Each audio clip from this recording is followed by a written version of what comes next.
Muy buenos días. Eh, es para mí nuevamente un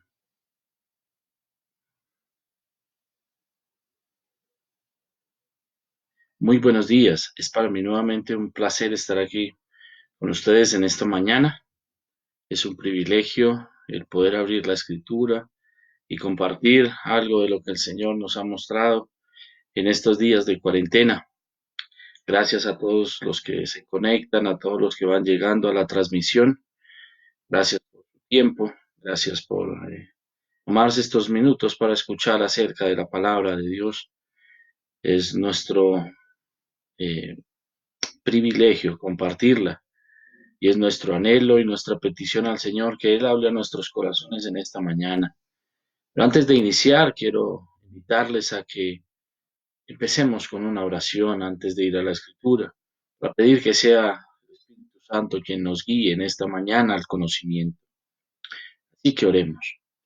Nuestro Dios y Padre, en esta mañana nos presentamos delante tuyo con acción de gracias por este nuevo día, Señor, que nos das. Gracias, oh Padre, por tu amor, tu bondad, tu misericordia demostrada en cada uno de nosotros. Gracias por permitirnos llegar hasta este momento, Señor, en bien. Y Señor, queremos ahora, al disponernos al abrir tu palabra, rogar que sea tu Santo Espíritu quien nos guíe, que sea Él quien nos enseñe en esta mañana las verdades que tienes para nosotros y que podamos sobre todo nuestros corazones ser sensibles, Señor, nobles para aplicar tu palabra a nuestras vidas. Lo pedimos con acción de gracias en los méritos de nuestro Señor Jesucristo. Amén. Muy bien, en esta mañana quiero invitarles a que vayamos al libro de Marcos, en el capítulo 5. Y la última vez que estuvimos aquí, estuvimos viendo la historia justo que ocurría antes de este relato que vamos a encontrar aquí en Marcos. Vimos al Señor Jesús junto con sus discípulos pasando por el mar de Galilea en medio de una tempestad. Había una tempestad, se levantó una tempestad terrible, tanto que los mismos discípulos no sabían qué hacer. Tuvieron miedo, aunque eran marineros expertos. Y llaman al Señor Jesús y le despiertan y le dicen, Señor, no tienes cuidado de nosotros que perecemos. ¿Qué hacemos? Ayúdanos. Y él se levanta con su poder majestuoso y simplemente se dirige al viento y a la tempestad que ocurría en aquel momento y le dice, calla y calma. Y es que todo este viaje del Señor Jesucristo tenía un propósito. Él estaba atravesando el mar de Galilea para ir a un lugar. Él viene desde las orillas de Capernaum y va a ir hasta Gadara, porque allí en Gadara había un hombre al cual él quería visitar. El Señor Jesucristo va a tomar un trayecto de 12 kilómetros, atravesar todo un mar en medio de una tempestad solo para buscar a este hombre. Y es en ese contexto donde encontramos este precioso relato en la escritura que nos dice de la siguiente manera. Si tienen sus Biblias a la mano, por favor acompáñenme en esta lectura. Marcos 5, capítulo 1 dice así. Vinieron al otro lado del mar, a la región de los Gadarenos. Y cuando salió él de la barca, enseguida vino a su encuentro de los sepulcros un hombre con espíritu inmundo, que tenía su morada en los sepulcros, y nadie podía atarle ni aun con cadenas, porque muchas veces había sido atado con grillos y cadenas, mas las cadenas habían sido hechas pedazos por él, y desmenuzados los grillos, y nadie le podía dominar. Y siempre de día y de noche andaba dando voces en los montes y en los sepulcros e hiriéndose con piedras. Cuando vio pues Jesús de lejos, corrió y se arrodilló ante él, y clamando a gran voz dijo, ¿qué tienes conmigo, Jesús, Hijo del Altísimo? Te conjuro por Dios que no me atormentes, porque le decía, sal de este hombre, espíritu inmundo. Y le preguntó, ¿cómo te llamas? Respondió diciendo, Legión me llamo, porque somos muchos. Y le rogaba mucho que no los enviase fuera de aquella región.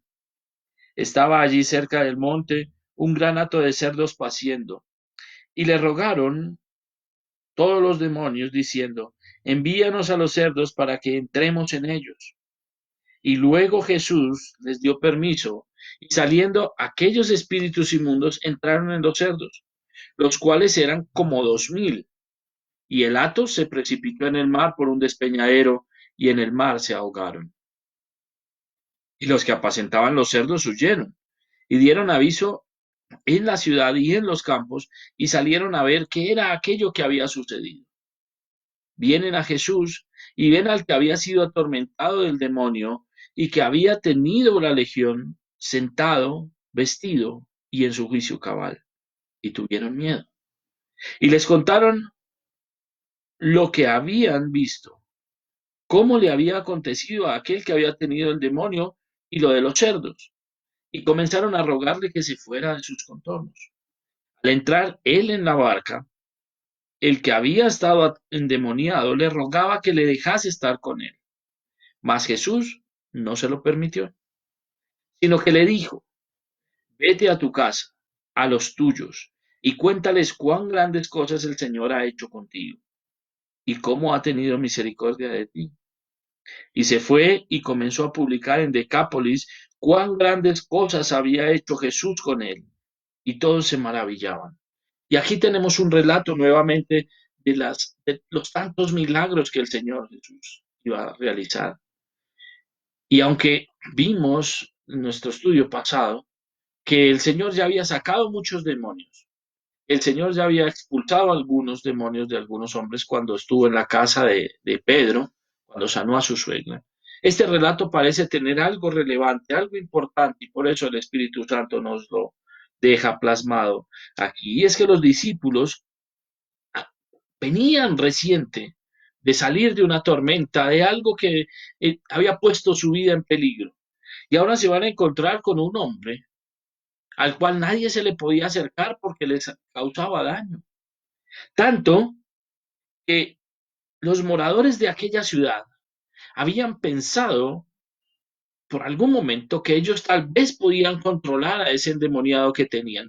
Era su endemoniado, era algo que les caracterizaba, que ya hubiera conocido. Y entonces dicen los versículos que en versículo 2 que cuando el Señor Jesucristo llega, él sale de la barca, enseguida vino a su encuentro de los sepulcros un hombre con un espíritu inmundo. Parece que la barca había llegado a un lugar cerca de los sepulcros. Y este hombre sale de una vez, no es uno que se esconde, no es uno que está a la expectativa desde lejos, sino es uno que ataca, que va de frente cuando llega. Y los moradores de aquella tierra, dice versículo 3, tenía su morada en los sepulcros y nadie podía atarle ni aún con cadenas, porque muchas veces había sido atado con grillos y cadenas, mas las cadenas habían sido hechas pedazos por él y desmenuzados los grillos y nadie le podía dominar. Y el relato paralelo de Mateo nos dice que era tanto su poder que nadie podía transitar por donde él estaba. Pero es este hombre el que viene a Jesús directamente y le va a abarcar y le va a encontrar y le va a decir, oiga, hay algo aquí que podemos ver. ¿Cierto? Lo que él va a decir, pero lo veremos más adelante, porque quiero detenerme un momento aquí en este pensamiento. Y es la forma en que el ser humano cree que puede controlar ciertas cosas en la vida. El ser humano cree que hay cosas que están dentro de su control, que es su dominio, que puede dominar de alguna manera. Eso es lo que le pasaba a estos hombres de Gadara. Se habían acostumbrado a vivir con este endemoniado. Se habían acostumbrado a no transitar por donde él estaba. Habían intentado atarle, habían intentado dominarle, pero nada funcionaba.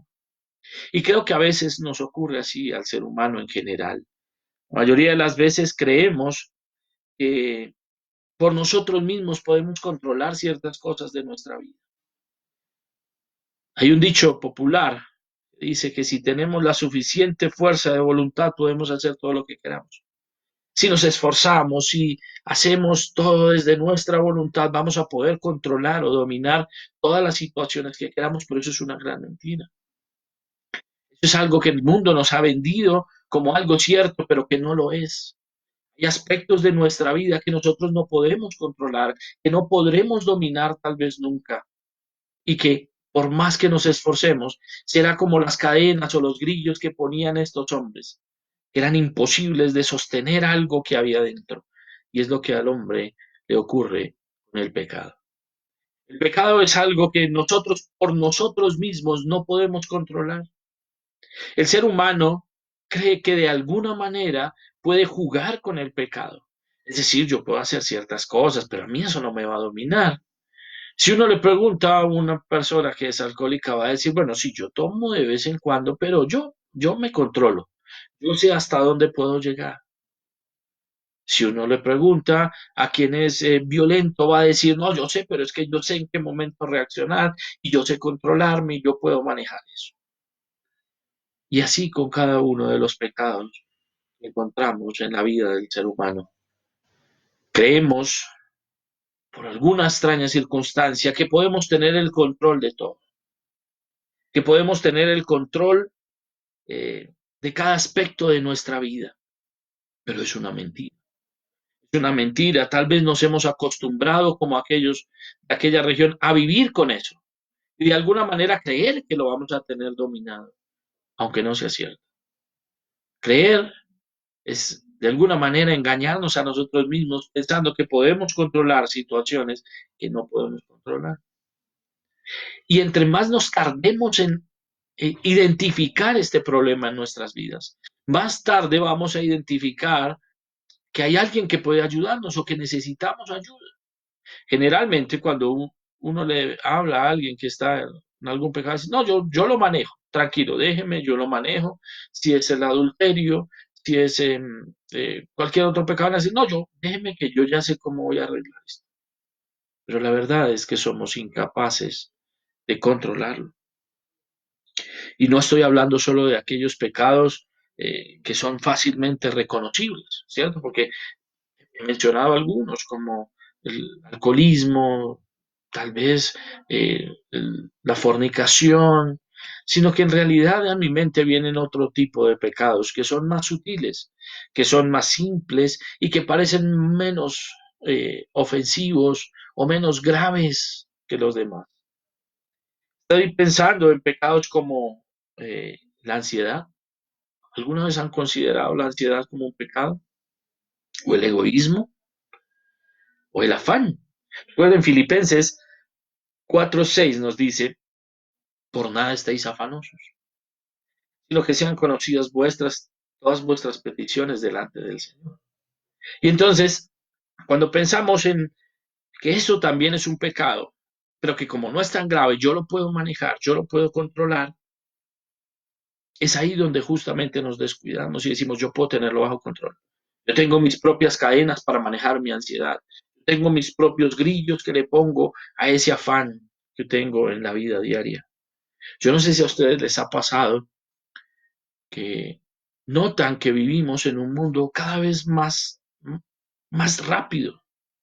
Todo es para allá, todo es urgente, todo es necesario. Si no es hoy, no me lo haga. Y llegan al taller donde yo trabajo las personas a mandar a hacer algunos trabajos y dicen, no, pero es que si no es para allá, entonces no me haga nada porque es que lo necesito ya.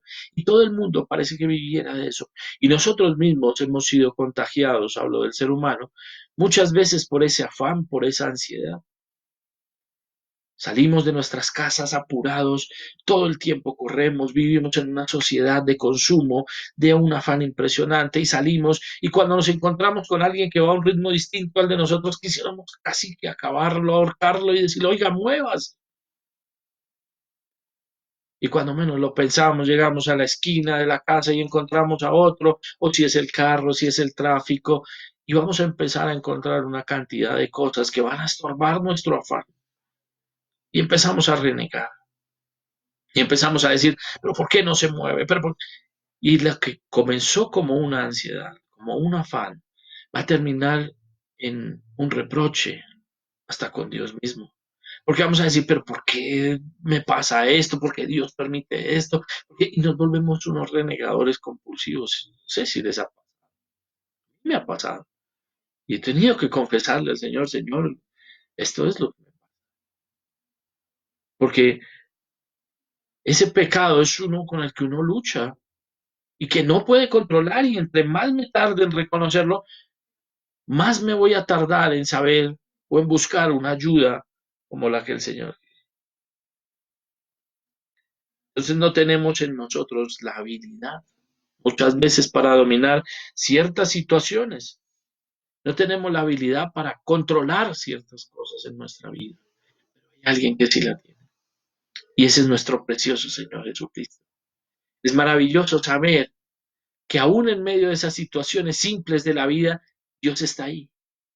Dios estaba con ellos, en la persona del Señor Jesucristo, habló de los discípulos, en medio de la tempestad, en medio de esa situación difícil, pero también está en medio de las situaciones, de las situaciones que ya creemos controladas en nuestra vida. Él también está ahí. Él también está en control de esas situaciones leves, aparentemente. De alguna manera tenemos el control, como aquellos hombres de aquella región. Entonces, lo que yo necesito es reconocer que Él está en medio y que Él está dispuesto a obrar en medio de esas situaciones por las cuales yo estoy pasando, simples o complejas. ¿Sí? Y necesito depositar mi fe para que Él me libere de aquello con lo cual yo no soy capaz. Nos ocurre con frecuencia a los cristianos que creemos que nuestra libertad se produjo todo en el momento de la salvación, que todo se produjo en el momento en el que yo vine a la cruz del Calvario, a los pies del Señor Jesucristo, y me entregué a Él y ya obtuve toda la salvación, toda la libertad de todas las cosas. Y eso es cierto en el sentido posicional, porque en cuanto a la posición yo ya soy libre, libre del pecado, pero en cuanto a la práctica, yo necesito ir día tras día a la cruz del Calvario a pedirle al Señor que me libre de esas cosas, de ese pecado que me asedia todos los días. Necesito ir constantemente, por eso necesito reconocer su presencia en medio de en medio de mi vida. Necesito reconocerlo como eh, debo ir cada día al Señor y decirle, Señor, hoy quiero vivir como un hombre libre. Hoy quiero vivir como un hombre libre de la influencia del pecado, libre de lo que creo aún que puedo tener dominado, pero consciente de que no lo puedo hacer en mis fuerzas. Consciente que es el Señor quien me dota de la habilidad para vivir libre. Y entonces puedo salir a la calle con el mismo afán, tal vez, pero con más paciencia. Decir, Señor, si esto ocurre, es tu voluntad. Y permitir que el Señor empiece a tomar el control de la situación, como lo vamos a ver que ocurrió aquí en este relato. Versículo 5. Y siempre de día y de noche andaba dando voces en los montes y los sepulcros, e hiriéndose con piedras.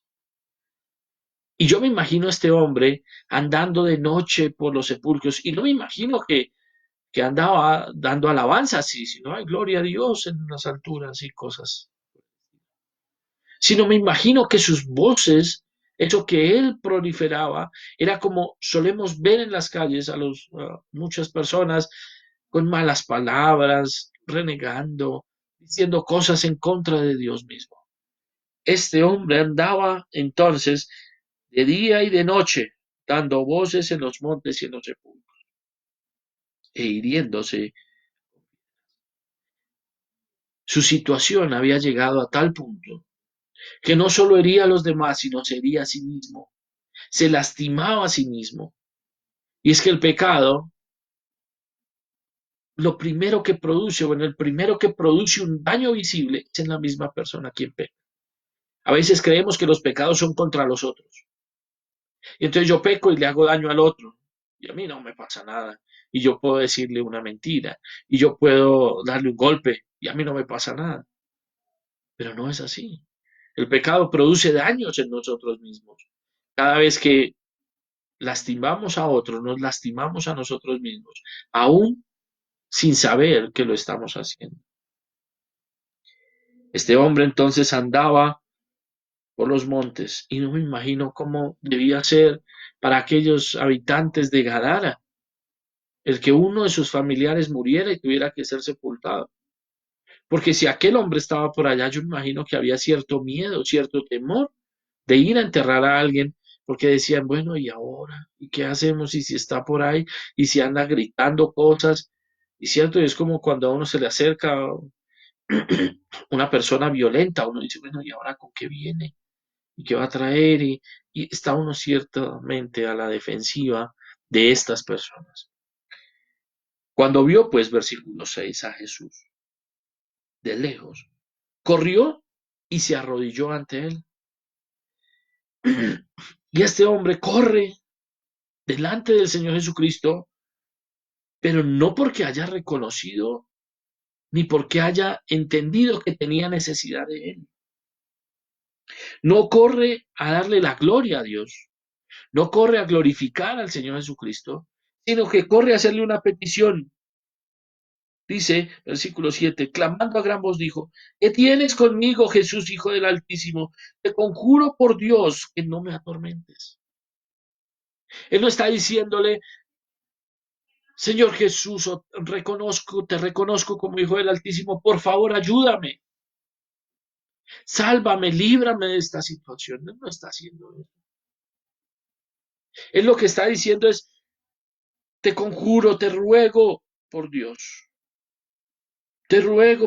que no me atormentes. Cuando leo esta escritura, me imagino cuando hemos venido delante de Dios como hombres diciéndole, Señor, bendíceme en medio de esto que estoy haciendo. No quiero cambiar, pero bendíceme. Había algo muy curioso que escuché hace algunos años, que existía una virgen de los sicarios. Ellos antes de ir a cometer sus homicidios, eso en los tiempos de Pablo Escobar, antes de ir a cometer sus homicidios, decían, iban y le pedían y le hacían rezos y cosas y pedían para que los bendijera en medio de lo que iban a hacer. Y tal vez a veces somos, y uno puede juzgarlos, ¿cierto? De alguna manera y decir, uy, pero es que ¿cómo van a hacer eso? Pero a veces somos así, hay situaciones en la vida de nosotros que no queremos cambiar, que nos cuesta y que decimos, no, no, yo no necesito cambiar, Señor, solo bendice. Señor, bendíceme en medio de este negocio, pero estoy haciendo mal el negocio. He ido con mentiras, o he ido con trampas, o he ido con una mala actitud y estoy diciendo, Señor, bendíceme. No están, así como aquel endemoniado no está diciendo, Señor, cámbiame, transfórmame, reconozco que te necesito. Yo estoy diciéndole, bendíceme aún en medio de la situación en la cual yo estoy, que es una situación de pecado, una situación mala, pero Señor, yo quiero seguir así. Eso es casi absurdo ponerlo en esos términos, pero es lo que muchas veces hacemos. Y es lo que este endemoniado está haciendo. Te conjuro, sabes que no me atormentes. Déjame así como estoy, así estoy bien. Más bien vete. No vengas aquí a decirme cosas. No vengas aquí a pedirme que cambie. Déjame así, déjame tranquilo. Aquel endemoniado eh, le pide entonces que lo deje en paz. Porque le decía, sal de este hombre, espíritu inmundo. Versículo 8 y versículo 9. Y le preguntó, ¿cómo te llamas? Respondiendo, respondió diciendo, perdón, Legión me llamo, porque somos muchos. Tan pronto el Señor parece que desembarcó. Empieza a decirle a este espíritu inmundo, sal de este hombre, espíritu inmundo, sal de este hombre. Y por eso el espíritu corre y le dice, sabes que no me atormentes, no me atormentes. Pero el Señor entró de una vez a obrar en medio de esa situación. El Señor no entra a decirle, oye, si te parece, permíteme, entonces te ayudo. Sino que el Señor reconoció la necesidad de aquel hombre y entra a intervenir de una vez. Dice versículo 10, le rogaba a aquel endemoniado que no los enviase fuera de aquella región, y en el pasaje paralelo de Lucas nos dice que no los enviase eh, al abismo. que no los enviase al abismo, que aún no era su hora, dice Mateo. Y es que aquellos espíritus que estaban dentro del hombre reconocían la autoridad del Señor Jesucristo. Reconocían que Él tenía autoridad para enviarles aún al abismo mismo. Y el abismo al cual hace referencia la Escritura es el infierno. Les decían, aún no ha llegado la hora, dice Lucas. Aún no ha llegado la hora, reconocemos tu autoridad, pero aún no ha llegado la hora. No nos envíes aún a aquel lugar de tormento. Ellos reconocen la autoridad del Señor Jesús, pero aún así su arrogancia es tal que aunque reconocen su autoridad, le dicen, sabe que todavía no haga lo que ha venido a hacer. Es increíble reconocer la autoridad de Dios y decirle que no obre, pero así de arrogantes eran aquellos espíritus. Entonces le rogaron, y se estaba allí cerca, versículo 11, cerca del monte un gran hato de cerdos paciendo, y le rogaron todos los demonios diciendo, envíanos a los cerdos para que entremos en ellos. ¿Sabes que no nos envíes al abismo? Déjanos ir a estos cerdos. Aquellos demonios, aquellos espíritus inmundos estaban en aquel hombre con un propósito, y era eh, perjudicar, atormentar a aquella ciudad. Querían tener bajo temor a la ciudad. Y estando en aquel hombre, entonces podían cumplir su cometido. Y eso era lo que ellos no querían, dejar de cumplir su cometido. Y aún vienen con arrogancia y le dicen, mire, allá hay unos cerdos, déjenos ir allá. Pero el Señor les da permiso. Dice, eh, vayan entonces, dice Jesús, versículo 13, y luego Jesús les dio permiso. Y saliendo aquellos espíritus inmundos entraron en los cerdos, los cuales eran como 2000. Y el hato se precipitó en el mar por un despeñadero, y en el mar se ahogaron. Entonces Dios, el Señor Jesús, perdón, les da permiso de ir a los cerdos. Dice, ok, vayan a los cerdos. Y dice que eran como 2000. Y versículos antes el Señor les había preguntado, ¿cómo te llamas? Y habían contestado legión. Y una legión en aquel entonces, teniendo el contexto del Imperio Romano, una legión era de 6000 soldados. Es decir, al parecer habían como 6000 espíritus en aquel hombre. Y habían 2000 cerdos. Y van y por palabra del Señor Jesús entran en aquellos cerdos. Es interesante y es maravilloso ver el poder que obra en el Señor Jesucristo en esta historia. Nuevamente, con solo su palabra, 6000 espíritus salen de un hombre y pasan a unos animales. Y él ya había demostrado su poder en el mar ante los discípulos cuando dijo, calla y enmudece, y el mar se calmó. Y ahora nuevamente su palabra le dice, salgan de ahí, y les da permiso para entrar. Versículo 14. Y los que apacentaban los cerdos huyeron y dieron aviso en la ciudad y en los campos, y se le dieron a ver qué era aquello que había sucedido. Los que estaban allí vieron lo que ocurrió, y ellos, es curioso porque ellos no corren a Jesús. Aquellos que cuidaban los cerdos no corren a Jesús a decirle, ¿qué has hecho? Señor, qué maravilla lo que acabas de hacer. Acabas de liberar a este hombre. Ellos no lo van a hacer. Ellos han sido testigos de un milagro, de algo portentoso que ha hecho el Señor Jesús. Pero ellos salen a correr a darle aviso a todo el mundo. Dice, huyeron y dieron aviso en la ciudad y en los campos. ¿Pero de qué huyeron? ¿De un milagro? Vieron la maravilla de lo que el Señor Jesucristo podía hacer en la vida de una persona y tuvieron miedo y no iban a creer. Y entonces salen corriendo a decirle a todo el mundo, miren, pasó esto, un hombre llegó a aquel lugar y todos los cerdos se murieron. Versículo 15.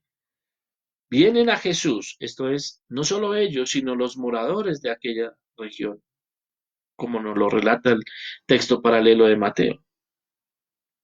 Vienen a Jesús y ven al que había sido atormentado del demonio y que había tenido la legión, sentado, vestido y en su juicio cabal. y tuvieron miedo.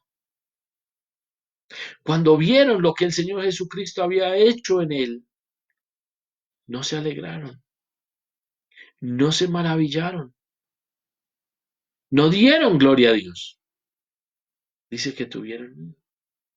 Pero, ¿cómo es posible? Están viendo a aquel que les atormentaba, que no los dejaba ir por los caminos por donde andaba, aquel que profería maldiciones todo el día y noche, aquel que vivía en los sepulcros, aquel que los asustaba.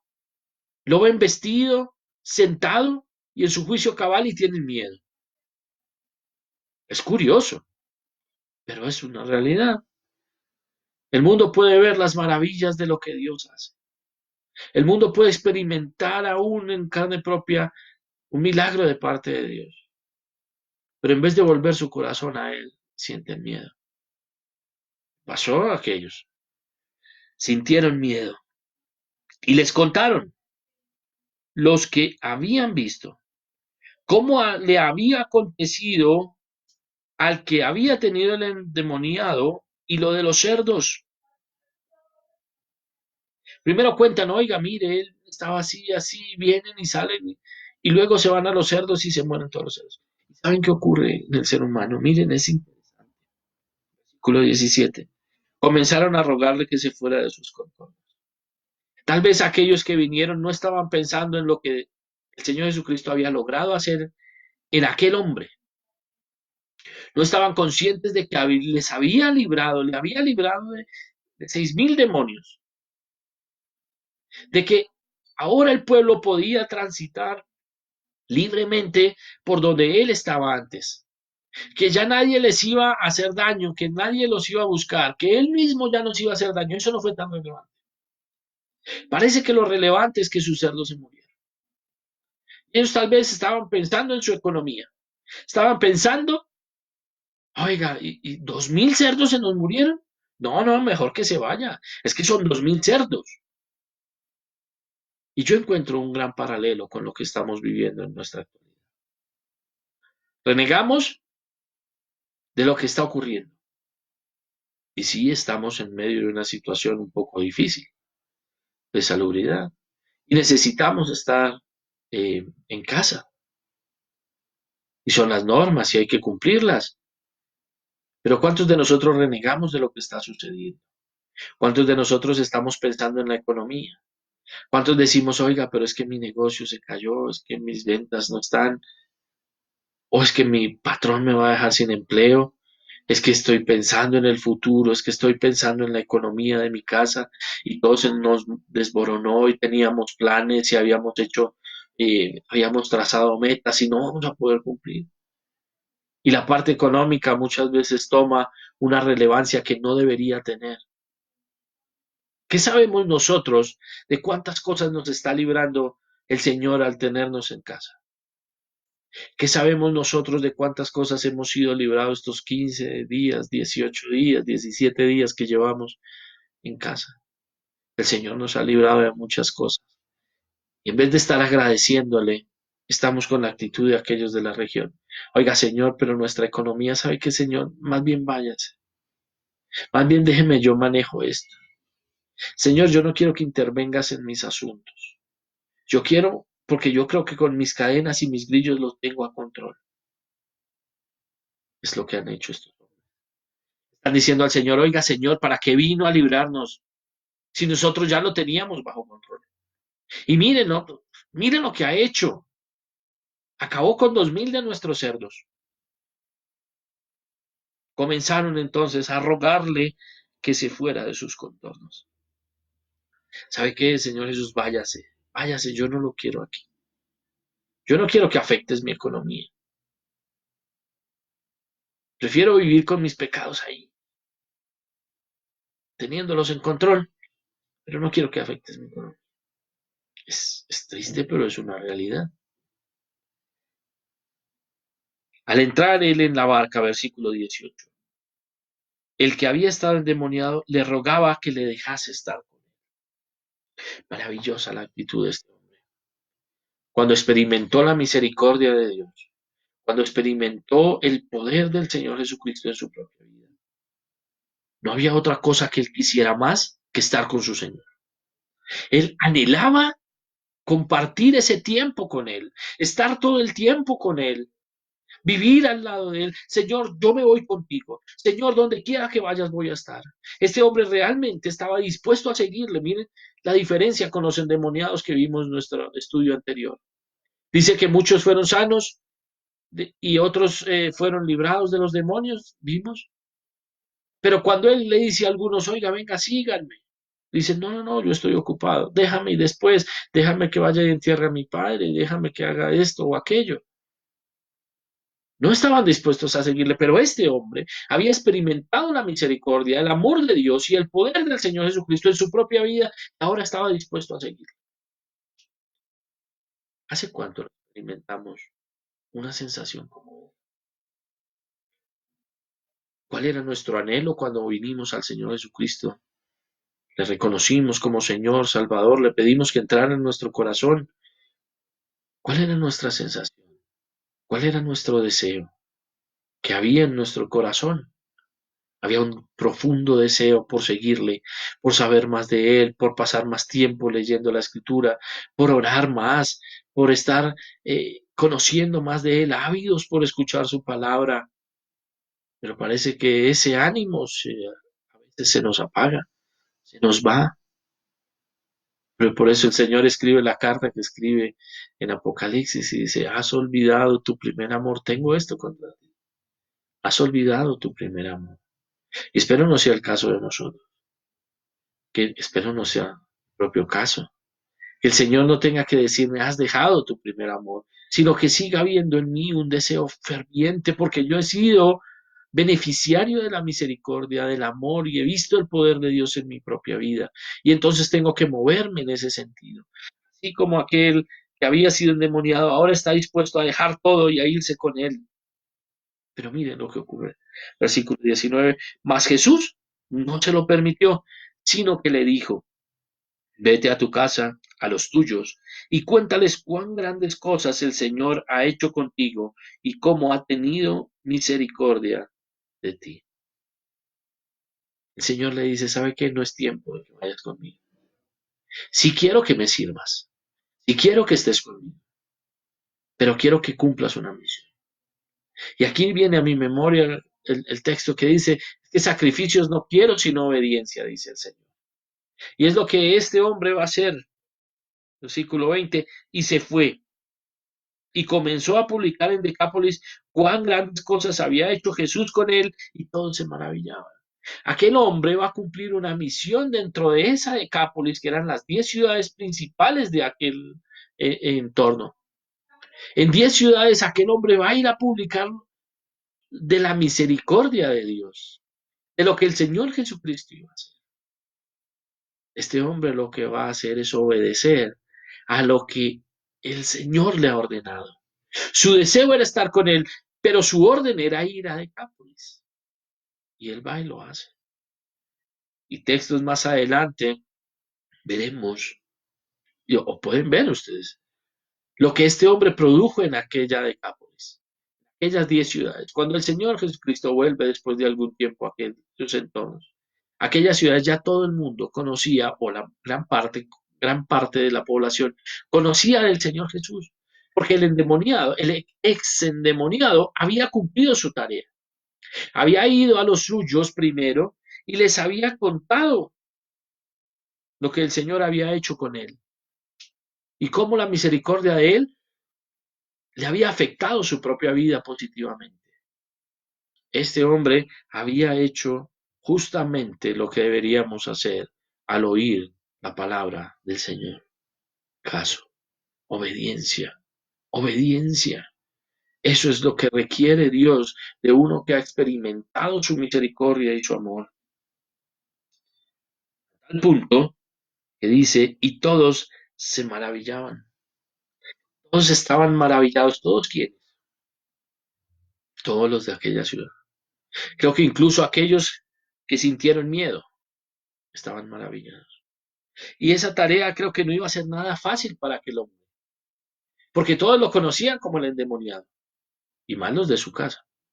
Por eso el Señor le dice, ve a tu casa primero. Porque la tarea más difícil está con los de la casa, porque ellos son los que nos conocen más.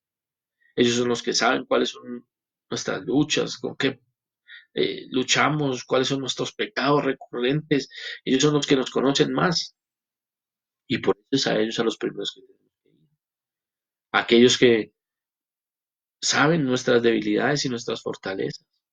Y a ellos tal vez era más difícil de que este hombre les convenciera y dijera, oiga, mire, es que yo soy el que era endemoniado y ahora soy libre y he conocido la misericordia de Jesús y me ha sanado y me ha salvado. Esa no era una tarea fácil. Pero aquel hombre no, ven que no puso ningún reparo. El Señor le da una orden y él va y la cumple. Es maravilloso cómo obra la obediencia en la vida de una persona cuando dispone su corazón. Y entonces el Señor va a seguir haciendo grandes cosas con él a tal punto que todos se maravillaban. La prioridad del Señor no era que aquel hombre eh, fuera y dijera, oiga, es que él es poderoso y ya, todos gritaran, no, vaya a su familia y cuéntele lo que el Señor ha hecho. Y este hombre lo hace. Él anhelaba estar con Jesús, pero al parecer anhelaba más obedecerle. Anheló más obedecerle y fue lo que hizo. Fue y le hizo caso. ¿Y qué de nosotros? ¿Qué de nosotros? La pregunta en esta mañana. ¿Anhelamos obedecer lo que el Señor nos dice? ¿Anhelamos ir y contar lo que Él ha hecho en nuestras vidas? ¿Anhelamos ir y hablar a nuestra familia del amor de Dios y de lo que ha hecho en nuestra vida? Espero la respuesta sea positiva, así como lo fue en aquel hombre. Pero tú, mi amigo, que estás aquí, que has llegado a esta transmisión por casualidad, por costumbre, pero que aún no tienes a Cristo en tu corazón y tú me dirás, bueno, sí, yo lo tengo en mi corazón. La pregunta es, ¿Él es tu Señor, es tu Salvador? ¿Estás dispuesto a seguirle, a entregar tu vida a Él? ¿O prefieres seguir como aquellos hombres de Gadara lidiando con el pecado a su manera? ¿Prefieres seguir con tu pecado lidiando, intentando dominarlo sin poder hacerlo? ¿O prefieres venir a Cristo, mostrarte ante Él y decirle, Señor, no puedo con esto? Quiero que seas Señor de mi vida, quiero que gobiernes cada aspecto de mi vida, quiero que me guíes y que tomes el pecado y trates con Él porque yo no puedo. Es necesario que vengas a Él y confieses tu pecado y le digas, Señor, reconozco que he pecado y que no puedo con este pecado, que necesito tu ayuda. Quiero que seas mi Señor y mi Salvador. Eso es lo que necesitas. Y podrás experimentar del gozo de su misericordia, el gozo de tenerle como Señor, como Salvador, de vivir libre del pecado, libre de la ansiedad, libre de todo lo que este mundo nos quiere contaminar, pero solo si te acercas a Él podrás hacerlo. ¿Quieres seguir lidiando con tu pecado o prefieres entregarlo a Él? Que Él sabe cómo tratarlo. Les digas, bueno, sí, yo lo que pasa es que no sé cómo hacerlo. Pues escríbenos y nosotros con gusto te guiaremos camino de recibir a Cristo como Señor y Salvador. Y que al final podamos todos terminar, como dice este relato, todos se maravillan, que todos podamos maravillarnos de lo que Dios hace en nuestras vidas y en la vida de otros. Él está dispuesto a tratar con tu pecado. Si eres cristiano, está dispuesto a tratar con tu pecado, con ese que no has podido abandonar. Y si aún no está en tu corazón, está dispuesto a tratar con tu pecado para salvarte de una condenación eterna. Siempre está dispuesto. Ese es el Señor. Ese es nuestro Dios, que no le importó atravesar 12 kilómetros del mar de Gadara para salvar a uno. No le importa habernos encerrado, confinado de esta manera para salvar a algunos. porque así obra Dios, de formas maravillosas, tentosas, pero todo porque nos ama y somos beneficiarios de ese amor. Así que respondamos con obediencia a su palabra. Oremos. Nuestro amado Señor y Padre bueno, te damos muchas gracias por tu palabra. Gracias por la sencillez con la que nos hablas a través de ella. Gracias, Señor, porque nos muestras nuestra debilidad, porque nos muestras, Señor, lo frágiles que somos ante muchas situaciones. Y aún en las situaciones que creemos tener controladas, Señor, nos muestras cuán necios somos. Ayúdanos, Señor, a volver los ojos a ti. Habla nuestro corazón, Señor, y redargúyenos por medio de tu palabra y tu espíritu. Señor, para que reconozcamos nuestra debilidad y podamos venir a ti. Rogamos tu bendición para cada uno de nosotros y para cada uno de los que han podido oír esta transmisión. Rogamos, Señor, que haya cabida en el corazón de cada uno. Rogamos, Señor, que tu nombre sea glorificado en cada circunstancia de nuestra vida. Lo pedimos con acción de gracias en los méritos de nuestro Señor Jesucristo. Amén. El Señor les continúe bendiciendo como hasta ahora lo ha hecho. Es nuestro deseo y nuestro anhelo para cada uno de ustedes. Bendiciones.